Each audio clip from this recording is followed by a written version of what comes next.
तो आज हम स्टार्ट करेंगे क्लास नंबर 12। ऑलरेडी हमने कंप्लीट कर चुके हैं क्लास नंबर 11 तक, और जिसमें हम पढ़ चुके हैं डिफरेंट एक्ट्स और गवर्नर्स के बारे में।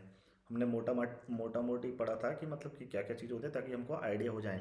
तो हम अब डिटेल में पढ़ेंगे सबके बारे में। तो सबसे पहले एक्ट आता है रेगुलेटिंग एक्ट।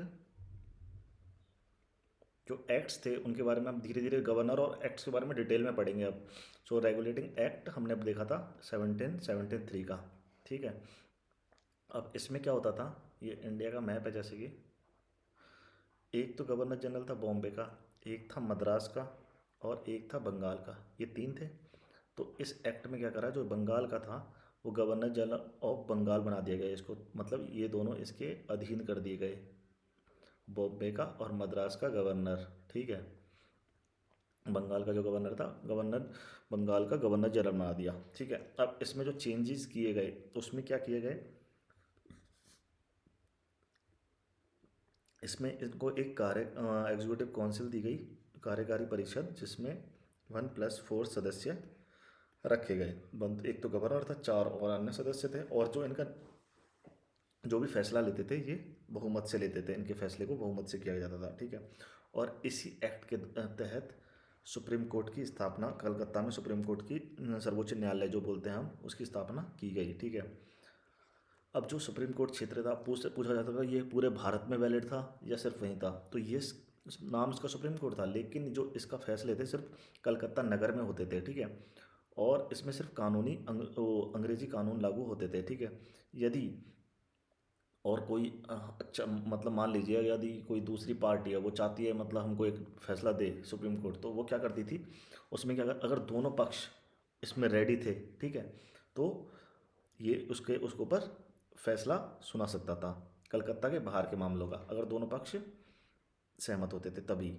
और इसमें एक और वो किया गया है इस एक्ट में कि मतलब जो कंपनी का कोई भी कर्मचारी है वो निजी व्यापार का संचालन नहीं कर सकता, और कंपनी का कोई भी कर्मचारी गिफ्ट, जो कि उपहार बोलते हैं, ग्रहण, मतलब वो भी नहीं ले सकता।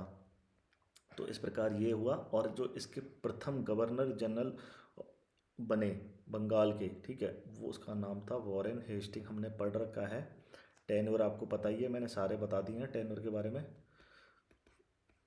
1772 से लेके 1785 तक इनका टेन्योर रहा था। 1773 में इनको गवर्नर जनरल बंगाल के बारे में बनाया गया। जो इनकी कार्यकारी परिषद थी ना, ये चार लोग याद कर, मतलब पैसे पूछे तो जाते नहीं है, लेकिन इनका नाम था, एक का नाम था फ्रांसिस, एक का नाम था क्लेवरिंग, एक का मॉनसन, और एक का नाम था बारबेल। ठीक है। आप इसको याद कर सकते हैं, एमसी भी फेल हो गई, ट्रिक है। बारबेल, क्लेवरिंग, फ्रांसिस और मॉनसून। ठीक है। एमसी भी फेल।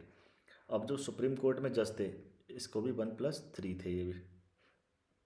एक तो था हमारा लॉर्ड एलिजा एम फे, जो कि चीफ जस्टिस ऑफ वो थे, इंडिया कहते हैं जिसको, अब सुप्रीम कोर्ट के वो चीफ जस्टिस थे। और तीन जो थे उनका नाम था चैम्बर्स, हाइड और लेमिस्टर। इसको हम याद कर सकते हैं SCL से। ठीक है। अब ये तो हो गया हमारा गवर्नर वॉरेन, ये तो एक्ट के बारे में। अब वॉरेन हेस्टिंग के बारे में डिटेल पढ़ते हैं। ठीक है। अब इनके टेन्योर में इन्होंने क्या क्या करा। इन्होंने 1772 में, जो 1965 में क्लाइव ने द्वैध शासन लागू किया था, उसको इन्होंने द्वैध शासन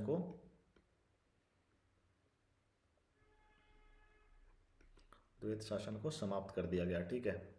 और सारी शक्तियाँ जो थी वो कंपनी के पास आ गई, प्रशासनिक भी और राजस्वी भी, क्योंकि क्लाइव ने तो प्रशासनिक तो उसको दी थी नवाब को, और मतलब जो बंगाल का नवाब था उसको दे दी थी, और 53 लाख देता था वो। और लेकिन अब क्या हुआ था, सारी शक्तियाँ डायरेक्टली अब कंट्रोल में थी कंपनियों के। अब डायरेक्टली कंट्रोल है तो मतलब अब ये कुछ ना कुछ करेंगे। ठीक है। अब क्या करेंगे कि मतलब इनका रेवेन्यू बढ़ सके। रेवेन्यू बढ़ने के लिए एक सबसे इम्पोर्टेंट था भू राजस्व, जो लैंड रेवेन्यू आता था, उसमें सुधार करे इन्होंने। सुधार क्या क्या करे वो इम्पोर्टेंट आता है। 1772 में इन्होंने पहले स्टार्ट करा 5 वर्षीय ठेका प्रणाली। ठीक है। और जो भी कोई ऊंची बोली लगाता था तो वो उन्हीं को भूमि दे दी जाती थी 5 सालों के लिए, और जो मेनली नए जमींदारों को ठेके दिए जाते थे, ठीक है। लेकिन यह जो प्रणाली थी वो ज़्यादा सफल नहीं रह पाई, क्योंकि जो नए जमींदार थे जो ऊंची बोली लगाते थे वो अनुभवहीन थे, उनको पता नहीं था कि इस ज़मीन के बारे में कैसे क्या कुछ करना है, ठीक है। और जो पुराने जमींदार थे उन्होंने किसानों को कर का भुगतान ना करने के लिए उकसाने लगे। वो यार बोले कि यार तुम क्या कर रहे हो, इतना ज़्यादा कर है तुम पे ये वो। तो उन्होंने उकसाया था और इसी प्रकार अगर वो किसानों ने उनको कर देने से ज़्यादा वो कर दिया। अब आता है हमारा 1776 में इन्होंने कुछ करा। इन्होंने क्या करा, अगर ये सफल रही 1776 में एक वर्षीय ठेका प्रणाली लागू करी। और इसमें जो इनकी गलती हुई थी नए जमींदारों को, अब इन्होंने पुराने जमींदारों को ही ठेके देने लग गए थे, ठीक है। ये अब 1776 में और थोड़ा थोड़ा ये चलता रहा। अब इन्होंने ये भूजल राजस्व सुधार कर लिया। अब न्यायिक सुधार भी करने जरूरी थे, न्यायिक सुधार, जुडिशियल रिफॉर्म्स। अब इन्होंने क्या करा, दो अदालतें होती थी, एक थी दीवानी मामलों के लिए और एक होती फौजदारी क्रिमिनल मामलों के लिए, ठीक है। अब जो इनका वो था हेड, मतलब जिले पे ऊपर डिस्ट्रिक्ट, तो उसको जिला दीवानी दीवानी न्यायालय बोलते थे और डिस्ट्रिक्ट सिविल कोर्ट बोलते थे, और जो ये था डिस्ट्रिक्ट क्रिमिनल कोर्ट बोलते थे, ठीक है। अब ये दो थे और जो इसके थे वो थे क्या बोलते हैं, इसको बनाएगा कलेक्टर, इनके वो थे जज, और जो इनके थे वो इंडियन जज थे, बना दिए गए, ठीक है। और जो इनसे जो अपील कर सकता था इसके ऊपर उसको बोलते थे सदर दीवानी न्यायालय, मुख्य और इसके ऊपर जो अपील कर सकते थे सदर फौजदारी न्यायालय, ठीक है। अब जो इस एक्ट में 1774 में हमने बात करी ली है, सुप्रीम कोर्ट की स्थापना की गई, ठीक है। और इनके टेन्योर में फतवा ए आलमगिरी का अंग्रेजी में अनुवाद किया गया, फतवा ए आलमगिरी। और कोड ऑफ गुंटो लॉज जो कि हिंदू लॉज थे उनको संकलन किया गया एक साथ ही, ठीक है। और विलियम जोन्स और कोलब्रुक ने डाइजेस्ट ऑफ हिंदूज लॉज के बारे में इसके जो था संकलन करा था उसको टाइटल दिया ये वाला। और फिर 1784 में, ये तो इम्पोर्टेंट है, बहुत बार पूछा गया, 1784 में जो विलियम जोन्स थे उन्होंने कलकत्ता में एशियाटिक सोसाइटी ऑफ बंगाल की स्थापना करी। इसका उद्देश्य क्या था, इसका उद्देश्य था जो प्राचीन भारतीय जो साहित्य है उसको यूरोपियन लैंग्वेज में ट्रांसलेट करना, ठीक है, इसका ये उद्देश्य था। जैसे प्राचीन भारतीय साहित्य को यूरोपियन भाषा में अनुवाद करना। और एक फिर इनके यहीं इनके टेरोर में एक चार्ल्स विल्किंस नाम के बंदे रहे हैं, सारे फैक्चुअल हैं चीज़ें, तो याद तो करनी पड़ेगी। नाम चार्ल्स विल्किंस थे, इन्होंने गीता का अनुवाद करा था, ठीक है। एक फिर ये बोरिंग हेस्टिंग भी मतलब एक ऐसे पैसा हड़पने के चक्कर में रहते थे, तो इन्होंने क्या करा, जो अवध की बेगम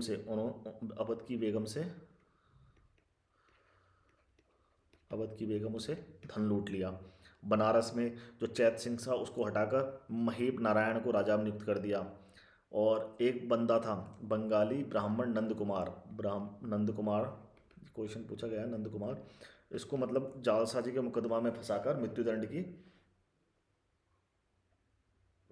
सजा दिलवा दी थी इनको, ठीक है। और एक था एडमंड बर्ड ने इंग्लैंड में इनके खिलाफ, फिर मतलब इतने इतने ज़्यादा भ्रष्ट हो चुके थे, मतलब इंडिया में इतना धन लूटा इन्होंने, तो मतलब एक जो इंग्लैंड की वो थी, इंग्लैंड में जो एक वो थी क्या बोलते हैं इनकी पार्लियामेंट, तो वहाँ पे इनके खिलाफ महाभियोग का वो चला गया था केस, ठीक है। इतना ही था इनके बारे में। अब सेकंड आते हैं हमारे फादर ऑफ सिविल सर्विसेज जो कि है लॉर्ड कॉर्नवालिस। इनका टेन्योर था 1786 से 93, ठीक है। अब इन्होंने क्या करा, अब जो उन्होंने भू राजस्व करे हैं अब ये भी भू राजस्व सुधार करे हैं, इन्होंने भू राजस्व सुधार करे, ठीक है। इन्होंने क्या भू राजस्व सुधार करे, जो इन्होंने 1776 में एक वर्षीय प्रणाली ठेका प्रणाली करा था, इसको इन्होंने 1790 में 10 वर्षीय ठेका प्रणाली पे कर दिया इसको, ठीक है। और पुराने जमींदारों को ठेके देने लग गए सेकंड। और 1793 में इस प्रणाली को स्थायी बना गया और इसे स्थायी बंदोबस्त की नीति कहा गया, परमानेंट सेटलमेंट जिसे हम कहते हैं, ठीक है। स्थायी बंदोबस्त। अब तीसरा, और कंपनी ने यह व्यवस्था स्थायी कर दी गई, ठीक है। और इस व्यवस्था में जमींदार थे, उनको भूमि का मालिक बनाया गया, इसीलिए इस व्यवस्था को जमींदारी व्यवस्था भी कहा जाता है, क्योंकि मालिक तो उन्हीं को जमींदार थे ना, ठीक है। और इस व्यवस्था का जो ड्राफ्ट था वो जॉन सोर ने वो तैयार किया था, इसीलिए जॉन सोर नेक्स्ट जो गवर्नर जनरल है उनको हम इसका इस व्यवस्था का जॉन सोर व्यवस्था भी कहते हैं इस व्यवस्था को, ठीक है, क्योंकि उन्होंने ड्राफ्ट तैयार करा था। और यह प्रणाली जो थी कितने कहाँ तक, 19% इंडिया का जो क्षेत्र था वहाँ तक लागू थी। ब्रिटिश राज्य, ब्रिटिश जो भी थे क्षेत्र 19%, जिसमें आती थी बंगाल तो था ही, सबसे इम्पोर्टेंट बंगाल ही है, फिर उत्तरी कर्नाटक, और थर्ड वन बनारस, ठीक है। ये तीन क्षेत्र मतलब यहाँ थे, इतने आसपास थे जिसमें 19% क्षेत्र आता था, 19% क्षेत्र आता था, ये जो लागू किया गया था। और इसमें क्या होता था, शेयर ऑफ द कंपनी 10/11 होता था कंपनी का शेयर, और share of the land Lord जमींदार का शेयर था 1/11, ठीक है। जैसे टोटल 11 पार्ट है, उसमें से 10 पार्ट, 10th पार्ट तो मतलब कंपनी का है, और एक पार्ट हमारा उसको मतलब जमींदार का। फिर अब ये जो थे स्थायी बंदोबस्त लागू किया गया था, इसके लाभ भी तो होंगे, इसीलिए तो लागू करा। इसके लाभ क्या थे, लाभ होंगे तो हानियाँ भी होंगी, पहले लाभ देख लेते हैं फिर हानियाँ भी देख लेंगे। दोनों चीज़ होती हैं, कोई भी चीज़ें लागू करते हैं तो उसके लाभ भी होते हैं, हानियाँ भी पता चलती है बाद में। तो लाभ क्या हुए, कंपनी का समय और धन की बचत हुई, ठीक है। सेकंड लाभ क्या हुआ, कर्मचारी जो इसमें लगे हुए थे, मतलब जैसे राजस्व वसूली में, तो जो बचे हुए विभाग थे, कर्मचारी थे, उन्होंने हम कंपनी ने इनको मतलब दूसरे कार्यों में लगा दिया, ताकि और दूसरे कार्यों की कार्य कुशलता भी बढ़ी, ठीक है। और एक आय निश्चित हो गई थी मतलब इनकी कंपनी की, इसीलिए कंपनी भविष्य की जो नीतियाँ थी वो आसानी से बना सकती थी, क्योंकि इनके पास धन तो परमानेंट आता ही था, ठीक है। चौथा, अब जमींदारों को भूमि का मालिक बना दिया गया, और तो ऑटोमेटिकली वो कंपनी के वफादार बन गए। और जो लगातार बाद में किसान आंदोलन होते रहे, तो उन्होंने किसानों का जमींदारों ने अंग्रेजों का साथ दिया उनका किसानों का विद्रोह दमन करने के लिए। अब पांचवा, अब ये कम इसका जो लाभ था स्थायी बंदोबस्त का, लाभ तो हुआ, लेकिन जो दीर्घकाल में कंपनी को इसका नुकसान होने लगा, क्योंकि एक परमानेंट ही वो आता था उसमें रेवेन्यू, इस पे ज़्यादा भी नहीं आते थे, ठीक है। तो इसीलिए कंपनी ने फिर नई भू राजस्व व्यवस्था अपनाई, जैसे कि दक्षिण भारत में रैयतवाड़ी प्रणाली और उत्तर भारत में महलवाड़ी प्रणाली। अब इसकी हुई किसान, अब हानियाँ किसको हुई, हानियाँ किसानों को ही हुई। ऑटोमेटिकली जितनी भी व्यवस्था थी वो किसानों को हानियाँ भी होंगी, ठीक है। पहली व्यवस्था क्या थी, इतने कर कर तो इतने ज़्यादा अधिक कर दिए थे कि मतलब उनको किसानों पे दिया ही नहीं जाता था ये चीज़ें। और जो वसूलने की प्रवृत्ति थी वो भी कठोरता से वसूले जाता था उनको, ठीक है। अब जमींदार समय समय पर कर बढ़ा दीजिए करते थे, जिस पे सारा बोझ किसानों पर जाता था। तीसरा, जमींदारों को भूमि का मालिक बनाया गया, और किसान मजदूर की भूमिका में आ गए थे इस प्रकार, ठीक है। वो तो मालिक बन गए जमींदार, और किसान बन गए मजदूर। अब जमींदार मालिक बन गए तो उन्होंने कुछ भी प्रयास नहीं करे भूमि सुधार के, तो उत्पादकता बढ़ेगी कहाँ से, भूमि सुधार में कोई प्रयास करे ही नहीं। और एक प्रकार से अनुपस्थित जमींदार की ये श्रृंखला बन गई, ठीक है। तो इस प्रकार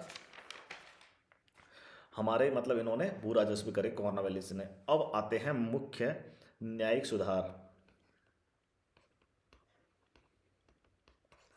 न्यायिक सुधार में क्या हुआ, इन्होंने क्या करा, जो दीवानी मामले में कलेक्टर की जो न्यायिक अधिकार थे उनको समाप्त कर दिया गया, और दीवानी न्यायालयों की श्रृंखला तैयार की गई। जैसे कि जो पहले जैसे फौजदारी और वो थे ना, फौजदारी तो इंडियन जज देखते थे और दीवानी मामले कलेक्टर देखता था, वो सारी खलक खत्म कर दिया। अब इन्होंने क्या करा, एक मुंसिफ रखा जो कि अप टू 50 रुपये तक देखता था, ऐसे ही इसी प्रकार रजिस्ट्रार 100 रुपये तक देखता था मामले, जिला दीवानी न्यायालय 200 रुपये तक देखते थे, प्रांतीय दीवानी न्यायालय 1000 रुपये तक देखते थे, सदर दीवानी न्यायालय अप टू 5000 मतलब 5000 रुपये तक देखते थे, ये जो भी चीज़ होती हैं।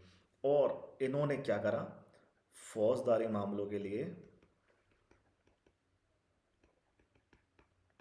4 भ्रमणशील अदालतें अदालतें स्थापित की। अब ये क्वेश्चन आता है, चार भ्रमणशील अदालतें किसके टेन्योर में हुई? कॉर्नवालिस। और जो कौन कौन से क्षेत्र में हुई?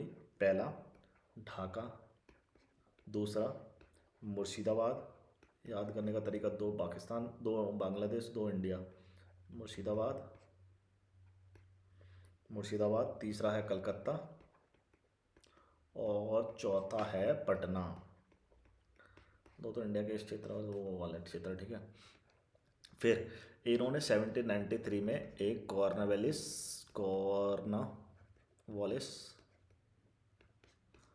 कोड तैयार किया गया था इन्होंने। अब ये कोड क्या था? इस कोड में जो इसकी विशेषताएं थी कोड की, पहली, शक्ति का विभाजन किया गया, ठीक है, शक्ति का विभाजन किया गया। सेकंड, कानून की जो सर्वोच्चता थी उसको लागू किया, कानून से ऊपर कोई नहीं है, सभी कानून से नीचे हैं, कानून की सर्वोच्चता सबसे ऊपर है, ठीक है। जो पहले अंग काट लेते थे, मतलब जो भी दंड देता था उसके हाथ काट लिए, आंख फोड़ दी, तो वो सब अंग भंग के स्थान पर कठोर कारावास की सजा दी गई, ठीक है, मतलब ये सारा खत्म करा गया। चौथा, हत्या के तरीके के स्थान पर जो कोई जैसे पहले होता था, जब हत्या करिए तो हत्या ही मिलेगी, लेकिन अब क्या किया गया, जैसे हत्या के तरीके के स्थान पर हत्या के उद्देश्य पर बल दिया गया कि क्या उद्देश्य था, क्यों उसने हत्या करी, ठीक है। पांचवा, जो रक्त मूल्य की परंपरा थी वो समाप्त कर दी गई, ठीक है भाई। और साक्षी जो पहले था कि ये धर्म का व्यक्ति दूसरे के धर्म की गवाही नहीं दे सकता, तो उसको भी समाप्त कर दिया गया। साक्षी की धार्मिक योग्यता को समाप्त कर दिया गया। और वकालत वकालत का पेशा शुरू किया गया। अब इतनी चीज़ें इसमें की गई, ठीक है, इतनी चीज कोड तैयार। तो इसका महत्व क्या था? महत्व इसका ये हुआ, जो पश्चिमी मान्यता और जो ये था सारा जो कोड था पश्चिमी मान्यताओं पर आधारित था, ठीक है। और सभी सभी लोग कानून के समक्ष समान रूप से हो गए। इसमें निष्पक्षता का कानून सिद्ध हुआ, कोई जैसे वो नहीं कर सकता। और भारत की आधुनिक न्याय व्यवस्था प्रारंभ की गई इसमें, ठीक है। अब इसके कुछ अच्छाई हैं तो बुराई भी जरूर होंगी। तो इसकी क्या थी सीमाएं या कमियां? पहली, जो न्याय पहले झट से मिल जाता था, राजा झट से आदेश देता था ये हो गया न्याय, तो न्याय धीमा और महंगा हो गया, ठीक है। अब न्यायालय में भ्रष्टाचार बढ़ गया क्योंकि धनी लोग पैसे से न्याय खरीद सकते थे, ठीक है। थर्ड वन, कानून अत्यधिक जटिल थे, इतने जटिल थे कि भारतीय इनको समझ ही नहीं पाए कि मतलब क्या कैसे कानून है, किस प्रकार हुआ, तो इसीलिए उन्होंने जातीय पंचायत की शरण लेने लग गए, ठीक है। चौथा, और जो मैक्सिमम न्यायाधीश थे वो यूरोपियन थे, इसीलिए वे भारतीय परंपराओं को समझ नहीं सके, मतलब कैसे, मतलब क्या, मतलब उनकी परंपरा और किस अकॉर्डिंग उनको न्याय कानून बनाने चाहिए जो भी है। तो एक तो वो महत्वपूर्ण होगी चीज़ें।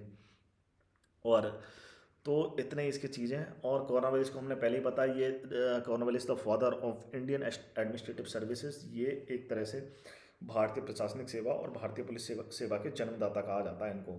सो आज के लिए इतना ही। नेक्स्ट हम पढ़ेंगे जॉन शो और बाकी गवर्नर जनरल के बारे में और एक्ट्स के बारे में। आज के लिए इतना ही।